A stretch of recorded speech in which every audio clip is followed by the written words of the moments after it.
भूमि आयोग चितवनका अध्यक्ष यादव पाठकज्यू निश्चित नीति विधि प्रक्रियामा रहेर हामीले यो कार्य सफलतापूर्वक सम्पन्न गर्न यो जिल्ला समितिलाई सफलता प्राप्त हुनेछ भन्ने आशा र विश्वास व्यक्त गर्न चाहन्छु। जमिन जन्मेदेखि मृत्युसम्म हाम्रो लागि जमिन धेरै महत्त्वपूर्ण कुरा हो। हाम्रो जनसङ्ख्या मानवीय संख्या वृद्धि हुन्छ तर जमिनको वृद्धि सम्भव छैन। भएको जमिनको सदुपयोग गर्नु नै अहिलेको सबैभन्दा ठुलो चुनौती पनि हो र आवश्यकता पनि हो। उपयोग गर्छौँ यसले नै हामीले हाम्रो भविष्यको ठीक दिशा निर्देश गर्न सक्छ वा सक्दैन। यो कार्यमा हामीले अत्यन्त सजग र सतर्कतापूर्वक अगाडि बढ्नुपर्छ।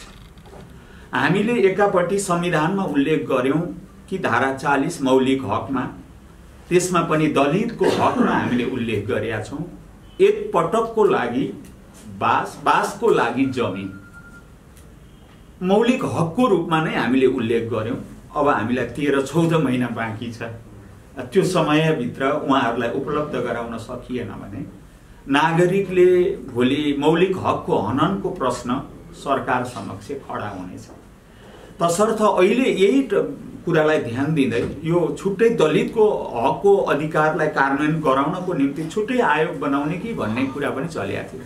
तर आयोग धेरै बनाउनु हुँदैन, यही आयोगले यो काम गर्नुपर्छ भन्ने ठानेर नेपाल सरकारले त्यो मौलिक हकलाई कार्यान्वयन गर्ने क्रममा अगाडि जाँदा हामीले यो आयोगको निर्माण भयो र यो आयोगमा आफ्नो कामलाई अगाडि लैजाने क्रममा सबैभन्दा पहिला एउटा पदावलीको प्रयोग गरिएको छ। भूमिहीन दलित भनिएको छ। भूमिहीन दलित, भूमिहीन सुकुम्बासी र अव्यवस्थित बसोबासीको समस्या समाधान गर्नको निम्ति यो आयोग गठन गरेको भन्ने कुरा उल्लेख गर्दा कतिपय साथीहरूले के प्रश्न गर्नुभयो भने के डिफरेन्सेस छ त भूमिहीन दलित भन्नु र भूमिहीन सुकुम्बासी भन्ने प्रकृतिको हिसाबले त एउटै हो नि। दलितलाई किन यो छुट्टै टर्मोलोजी प्रयोग गरेको भन्ने कुरा गर्दा हामीले त्यो वाक्यांश त्यो पदावलीको प्रयोग संविधानको त्यो मौलिक हकलाई जोड दिन त्यसको कार्यान्वयनका निम्ति यो वाक्यांश वा यो पदावलीको हामीले प्रयोग गरेको हो भन्ने कुरा म निवेदन गर्न चाहन्छु। र यो कामको समाधान गर्दाखेरि सबैभन्दा पहिला भूमिहीन दलितहरूलाई उच्च प्राथमिकताका साथ हामीले लिनुपर्नेछ। यो एउटा छ। अब अघि यहाँ प्रश्न तर समस्याको समाधानले 51 साल ऋषि लुम्सालीको आयोग धेरै चर्चामा पनि रह्यो, त्यसको कामको कुरा गरियो। तर त्यसपछिका आयोगहरूले आयोग बने, त्यसले सफलता प्राप्त गर्न त्यति सकेन। किन? हामीले रिभ्यू गरेर हेर्दा के कुरा देख्यौं भने अब जो अध्यक्ष हुन्छ उसले काम नगरौं भन्ने त कसैलाई पनि लाग्दैन। तर परिणाम किन प्राप्त भएन भनेर फर्केर हेर्दा हामीलाई पनि यो नेपाल सरकार अहिले प्रधानमन्त्री केपी ओलीको नेतृत्वमा सरकार बनेकै बेलामा आयोग बनाउने कुरा उठिरहेको थियो र हामीले के सुझाव दिएका थियौं भने प्रधानमन्त्रीलाई यो आयोग परम्परागत ढंगले बनायौं भने यसले पनि दशा त्यही भोग्छ। तसर्थ केही समस्या छन्, ती समस्याको समाधान गरेर मात्रै आयोगको निर्माण गरौं भन्ने हाम्रो सुझाव थियो। त्यो के थियो त भन्दा हाम्रो ऐनको संशोधन विगतमा आयोगले काम गर्ने क्षेत्रमा कतिपय ऐनका जटिलताहरू थिए, कानुनका जटिलता थिए। त्यही कानुनी जटिलताले नै 2072 सालमा शारदा सुवेदीजीले नेतृत्व गरिरहेको आयोगले काम सुरु गर्दै थियो। चितवनमा दावा दोर्जे लामा त्यसको जिल्ला अध्यक्ष हुनुहुन्थ्यो। उहाँले लगतको काम केही उठाउँदै हुनुहुन्थ्यो तर अदालतले उहाँहरूलाई रोकिदियो। तिमीले काम अहिले रोक भन्यो। किन रोक्यो भनेर फर्केर हेर्दा हामीले के देख्यौं भने तिमी कुन कानुनी जगमा खडा भएका हो कृपया पेश गर भनिकन अदालतले प्रश्न गर्यो आयोगका सामु अघिल्लो आयोगलाई। अनि आयोगले जवाफ दियो तर तत्कालीन स्थितिमा अदालत सन्तुष्ट हुन सकेन। किन सकेन भन्दा त्यो कुन कानुनी जग गठन आदेशमा हामीले सिर्जना गरेका छौं। त्यस त्यसले कानुनले चिन्नु पर्ने स्थिति महसुस भइसकेपछि हामीलाई फिल के हो भने अब ऐनकै संशोधन बिना आयोग बनाउनु हुँदैन भनेर अब यता आइसकेपछि भूमि सम्बन्धी ऐनको 8औं संशोधनमा हामी लाग्यौं र त्यो संसदबाट ऐनको सर्वसम्मत संशोधनका निम्ति 2.5 वर्ष लाग्यो। ऐनको संशोधन गर्दा अलिकति ढिलो भयो। त्यसपछि ऐन बनेर मात्र पनि हुँदो रहेनछ, त्यसलाई नियमावलीले व्यवस्थापन गर्नुपर्ने रहेछ। त्यो नियमावली निर्माणको लागि 9 महिना लाग्यो। यहाँहरुसँग बडो प्रष्ट कुरा गर्नुपर्छ। त्यो नियमावली बनाउन हामीलाई 9 महिना लाग्यो। नियमावली निर्माण गर्यौं, त्यसका चाहिने कार्यविधिहरू चाहिरहेछ। ती कार्यविधिहरू कम्तीमा 8वटा कार्यविधिहरू हामीले निर्माण गर्नुपर्ने रहेछ। त्यो 8वटा कार्यविधिहरू अब करिब हामीले टुङ्गाएका छौं। अब हामीसँग ऐन छ, नियमावली छ र त्यसलाई काम गर्ने कार्यविधिहरू छ। हिजो तोक आदेशका आधारमा कतिपय काम गर्न त खोज्नुभयो, तर त्यो ऐन, नियम, कानुन, विधि सम्मत नहुँदाखेरि अनेकौं मुद्दा मामिला लाग्ने, अनेकौं काम गर्ने मान्छेहरूले पनि दण्डित हुने, कतिपय कामहरू वैधानिक नभएका जनगुनासाहरू पनि आए। कतिपय कुरामा स्वच्छचारिता भएका कुरा समेत देखा परे। यस्तो स्थितिबाट बच्नको निम्ति हामीले एकापट्टि वास्तविक सुकुम्बासीहरूको पहिचान गर्ने। सुकुम्बासी भने के? यहाँ त जो झाप्रो हालेर बस्यो, जो अतिक्रमण गरेर बस्यो, त्यो सुकुम्बासी हुन्छ। सुकुम्बासीको परिभाषा के हो? हामीले परिभाषै उल्लेख गरेका छौं। बस्दैमा सार्वजनिक वा सरकारी जग्गा कब्जा गर्दैमा सुकुम्बासी हुँदैन। त्यसो भए सुकुम्बासीको परिभाषा के हो? हामीले भन्यौं आफ्नो वा आफ्नो परिवारको नाममा नेपाल राज्यभर कुनै जग्गा जमिन छैन र वा आफ्नो सामर्थ्यले बसोबासको व्यवस्थापन गर्न सक्दैन, त्यो सुकुम्बासी हो। जग्गा नहुँदैमा पनि सुकुम्बासी हुँदैन। कतिपय समुदाय छ नेपालमा, मारवाडी समुदायकै एउटा उदाहरण लिउँ। उसले जग्गा पनि किने हुँदैन, घर पनि हुँदैन, अनि उसँग चाहिँ खरबौंको ट्रेड हुन्छ। त्यसैले जग्गा जमिन नहुँदैमा सुकुम्बासी पनि हुँदैन। उसको सामर्थ्यताको पाटो, सक्षमताको पाटोलाई हामीले हेरेनौं भने राज्यले लक्षित गरिरहेको समुदायमा हामी पुग्न सक्दैनौं। एकापट्टि त्यो परिभाषा काम अव्यवस्थित बसोबासी भनेको के, यस्तै गरी सबै कुरा डिफाइन गरेर हामी आएका छौं। एकापट्टि हामीले हाम्रो भविष्यको पुस्तालाई सार्वजनिक जग्गाको संरक्षण गर्न जरुरी छ। अर्कोतिर राइट टु सेल्टर, आवासको हकलाई व्यवस्थित ढंगले लागू गर्नुपर्ने जरुरी पनि छ। यस्तो स्थितिमा हामी चितवनमा अझ बढी संवेदनशील ढंगले हेर्नुपर्ने जरुरी छ। हाम्रा हिजोका सार्वजनिक गौचरणहरू, पानी, घट्ट, कुलो आदिहरू विस्थापित भएका समेत स्थिति छ। यस्तो स्थितिमा पहिचानको कामलाई अगाडि बढाउन हिजो हामीले जिल्लामा समिति बनाउँथ्यौं, निवेदन जिल्लामा लिने गर्थ्यौं। तर अहिले हामीले के गर्यौं भन्दाखेरि यसको सही पहिचानको जिम्मा स्थानीय सरकार। स्थानीय सरकारले नचिनेको ताहाचलमा अफिस राखेर बस्ने देवी गेवालीले चिन्दैन, चिन्न सक्दैन। तसर्थ वार्ड लेभलमा, स्थानीय पालिका लेभलमा पनि हामीले एउटा सहजीकरण समितिको व्यवस्था गरेका छौं। प्रमुखको संयोजकत्वमा महानगरपालिका छ भने महानगरपालिकाको प्रमुख, गाउँपालिका छ भने गाउँपालिकाको प्रमुख त्यसको संयोजक हुनुहुन्छ, उपप्रमुख त्यसको उपसंयोजक हुनुहुन्छ, अनि प्रमुख राजनीतिक दलका प्रतिनिधिहरू। यहाँ कतिले प्रश्न के उठाउँछ भने एउटा राजनीतिक दलले जितेको छ, आफ्ना मान्छेलाई पोस्ट लाने भन्ने खालका प्रश्न उठाउने स्थितिलाई चेकअप गर्नको निम्ति हामीले चाहिँ एउटा सहजीकरण समितिमा राष्ट्रिय मान्यता प्राप्त राजनीतिक दलका प्रतिनिधिहरूलाई सहजीकरण समितिमा राखेका छौं। अनि भूमिहीन सुकुम्बासीका प्रतिनिधित्व गर्ने गरी त्यो संगठनबाट पनि 1 जना महिला सहित 2 जना सदस्यको व्यवस्था सहजीकरण समितिमा बनाएका छौं। त्यसै गरी कार्यपालिकाको दलित महिला सदस्य समेत त्यो समितिमा रहेर काम गर्ने भनिएको छ। वार्ड लेभलमा पनि वार्ड स्तरमा वार्ड अध्यक्षज्यूको संयोजकत्वमा यो खालको समिति बनिएको छ र उहाँहरूले यो लगत लिने काममा वास्तविक घर दैलोमै गएर लगत लिने। हिजो जिल्लामा सूचना गर्ने, बाँदर जिल्लाबाट आछ, राक्सिराङबाट आछ, उहाँ काउलेबाट आछ, कहाँबाट आउँदा ती मान्छेहरूको खर्च पर्छ, गाडी भाडा, होटल खर्च गर्दाखेरि बाख्रो बेच्नुपर्ने, भैँसी बेच्नुपर्ने, जग्गा पाउन निवेदनै दर्ता गर्न उनीहरू धेरै ठुलो दशामा रहनुपर्ने स्थिति हामीले देख्यौँ। त्यस्तो स्थिति नहोस् भन्नका निम्ति यसपटक हामीले यो आयोग नै ठाउँमा पुग्नुपर्छ भनेर सहजीकरण समिति स्थानीय पालिकाहरू मार्फत गर्न खोजेका छौँ र अहिले 400 हामीले कति 67 वटा पालिकासँग 753 मध्ये 467 पालिकासँग हामीले कार्य सम्पादन समझदारी पत्रमा हस्ताक्षर गरेका छौँ।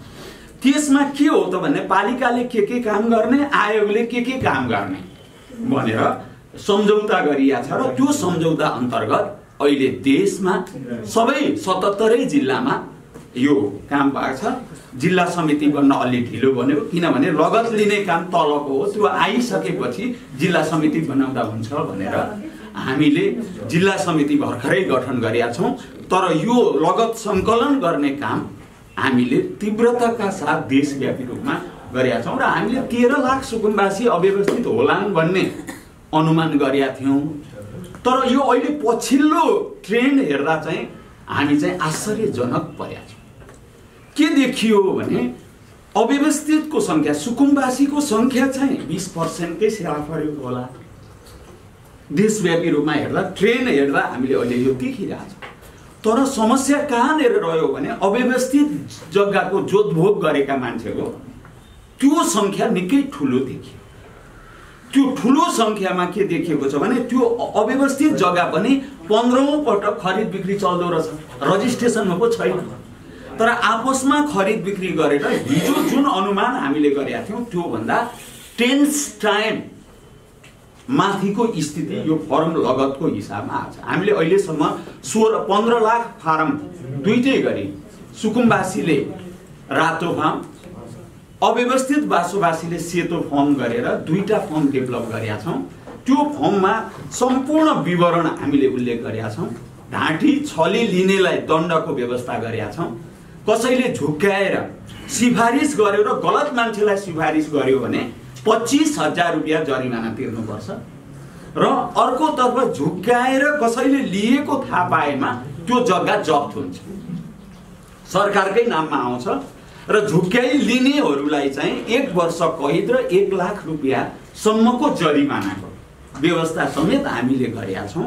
र अर्कोतर्फ यो काम हामीले अगाडि बढाइरहँदाखेरि अब यहाँ जिल्ला समितिले पालिकाले सिफारिस गरेर आएको लिस्टमा जिल्ला समितिको काम के हो भने तलबाट प्राप्त भएका विवरणहरूको छानबिन गर्ने, उनीहरूको विवरण ठिक छ उहाँहरूले पालिकाले पनि हेरिङ गर्छ, वार्ड लेभलमा सार्वजनिक सुनवाई गर्छ, त्यसपछि पालिकामा आउँछ, पालिकाले बोर्डले निर्णय गरेर त्यो लिस्ट हाम्रो जिल्ला समितिलाई दिन्छ। पहिलो जवाफदेही पालिका हो, कुन सुकुम्बासी हो कुन होइन चिन्ने काम पालिकाको। त्यस्तै गरी त्यो प्रमाणित आएको लिस्टबाट अनि कहाँ बसेको छ, कुन ठाउँमा बसेको छ, कतिपय रेस्टिगेसनका एरियाहरू छन् हामीले त्यो ठाउँमा राख्न सक्दैनौँ।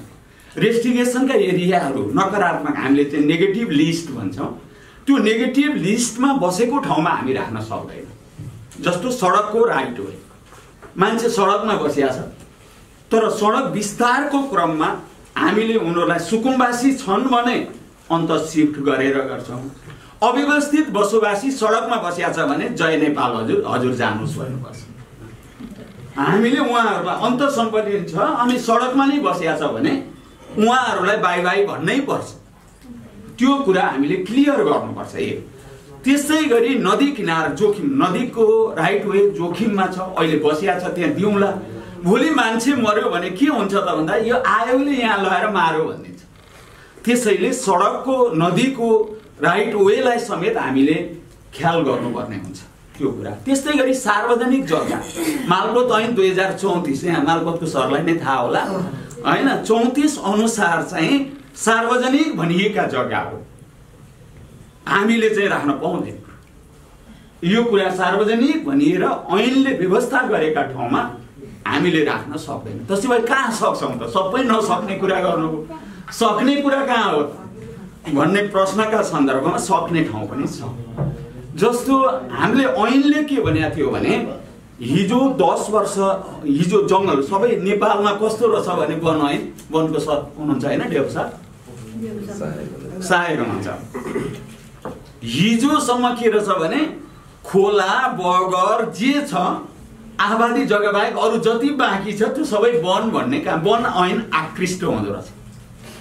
अनि मान्छे 60 वर्षदेखि जङ्गल बना के अरे बसिया छ। अनि वनले के भन्छ भने यो वन क्षेत्र हो भन्छ।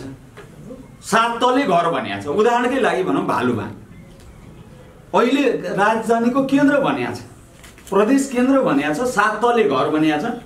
कानुनको आँखामा वन छ, न त्यो वनलाई त्यो घरलाई बम हानेर उठाउन सकिन्छ, न अब त्यो क्षेत्रबाट कटाउन सकिन्छ। यस्तो स्थितिलाई दृष्टिगत गरी हामीले जुन ठाउँमा अब हटाउनै सकिँदैन र त्यसलाई संरक्षित गर्ने गरी अब त्यहाँ जङ्गल पनि छैन भने त्यसको लागि के गर्ने भन्दा वन हामीले हाम्रो भूमि ऐनमा संशोधन गरेका छौँ। ऐनको संशोधनले के व्यवस्था के गरेका छ भने विगत 10 वर्षदेखि हिजो वन क्षेत्र भएको वा नभएको उल्लेखै गरेका छ। भूमि ऐन 252 ख का त्यो ग मा उल्लेख छ। त्यो ऐनको एकपटक अध्ययन गरिदिनु होला। त्यसमा के भनिएको छ भने विगतमा वन क्षेत्र तोकिएको वा नतोकिएको भए पनि विगत 10 वर्षभन्दा बढीदेखि मानवीय बसोबास छ र हरिया रुख छैन भने त्यस्तो ठाउँलाई चाहिँ हामीले प्रयोग गर्न पाउने भन्ने कुरा भूमि ऐनसँग सम्बन्धित व्यवस्था यो संशोधनको अहिलेको 8औं संशोधनको महत्त्वपूर्ण पक्ष हो। मान्छेहरू जङ्गल किनारमै बसिया छन् 60 वर्ष। अब यसो गर्दाखेरि ठुलो समस्यालाई यो ऐनको संशोधनले हामीले हल गर्न सक्छौँ। एक दोस्रो कुरो जङ्गलका अहिले वातावरणवादीहरूले एउटा प्रश्न के छ भने यो आयोगले त जङ्गलले सिद्ध्याइदिने हो, वातावरण नै सक्ने हो क्यारे भन्ने प्रचार गरिएको छ। मलाई के लाग्छ भने नेपालको जङ्गल कुनै बेला 36 सालतिर आउँदा हाम्रो जङ्गल कति थियो? झन्डै 29% तिर झर्दै थियो। अहिले हाम्रो जङ्गल कति छ भन्दाखेरि 44.47% जमिन अहिले हाम्रो जङ्गल छ। समग्रतामा के छ भने जङ्गल घटेको छैन, जङ्गल बढेको छ। तर यथार्थ के हो भने पहाडमा जङ्गल बढेको छ, तराईमा जङ्गल घटेको छ। किन घट्यो भन्दा पहाडका मान्छे सबै तर झरे। हिजो सबै नम्बरी जग्गा भए पनि छोडेर सबै किन झर्यो त मान्छे भन्दा 3टा कारण देखिन्छ। एउटा यातायात, अर्को शिक्षा र अर्को स्वास्थ्यको सुगमताका अरबौं राजस्व हामीले गुमाएका छौँ। हिजो चन्द्र शमशेरको पालामा हाम्रो कुल राष्ट्रिय आम्दानीको 93% आम्दानी भू राजस्वबाट हुँदो रहेछ। आज हाम्रो राष्ट्रिय आम्दानीको भू राजस्व अथवा भूमि प्रशासनबाट प्राप्त हुने राजस्व कति छ? त्यो 2-2.5% पनि माथि जान सक्छ जस्तो मलाई लाग्दैन। एकापट्टि किन यस्तो छ भने हामीले भूमिको ठिक विश्लेषण गरेर ठिक राजस्व समेत लिन सकेका छैनौँ एकापट्टि भने, अर्कोतिर अनौपचारिक जग्गा रहेको दस्तुर के रजिस्ट्रेसन गर्दैनन्। चन्द्र शमशेरका पालादेखि जमिनको जोतभोग गरेका छ, तर जग्गा आफ्नो हो भनेर रजिस्ट्रेसनमा हामीले ल्याइदिन सकेनौँ। त्यो गर्दाखेरि ती मान्छे त मर्कामा परे नि। सँगैको जग्गाको नापी आयो, उसले आफूलाई हुकुमवासी ठान्छ। अर्को 26 सालदेखि नापी छुटेर जग्गा नापी नभएका कारणले अव्यवस्थितको रूपमा रहनेहरू उनीहरूले आफूलाई दोस्रो दर्जाको नागरिक ठाने। उनीहरू आफूले जहिले पनि के ठाने भन्दा हामी त समस्या हो भन्ने ठाने। त्यसैले त्यो स्थितिलाई हल गर्नको निम्ति अहिले हामीले हाम्रो कानुनको दायराभित्र रहेर अव्यवस्थित बसोबासीलाई समेत रजिस्ट्रेसनमा ल्याउँदा हामीलाई के लागेको छ भने यो 1, 2, 3 त नबनाऊ, म यति भन्न सक्छु खरबमा सरकारको राजस्व हामी जुटाइदिन्छौँ। जो विगतदेखि राजस्व लिन सकेका थिएन सरकारले, राष्ट्रिय रजिस्ट्रेसन प्रक्रियाबाट सरकारको आम्दानीलाई हामीले सुरक्षित गर्छौँ। र अर्कोतिर तराईका बसोबास राइट टु सेल्टरबाट वञ्चित नागरिकहरूलाई बसोबासको दायराभित्र ल्याउँछ। र अर्कोतर्फ अव्यवस्थित सदाको लागि यो सुकुम्बासीको नारा चुनाव आयो अनि सुकुम्बासी हरेक पटक भोट लिन गयो म तपाईलाई लाल पूर्जा पक्का दिन्छु, मलाई भोट दिनुस् भनेर यो सुकुम्बासीलाई बेचिरहने यो प्रक्रियाको अन्त गर्नुपर्छ। यो आयोगले 3 वर्षभित्र हामीले यो कामलाई अगाडि बढाउन खोजेका छौँ। जहाँसम्म चितवनको कुरा छ 7वटा पालिकाले यो काम सम्झौता के अरे पालिकाहरूले यो काम सक्छौँ भनेर समझदारी पत्रमा हस्ताक्षर गर्नुभएको छ। गरेको पहिलो रत्नगर नगरपालिका हो।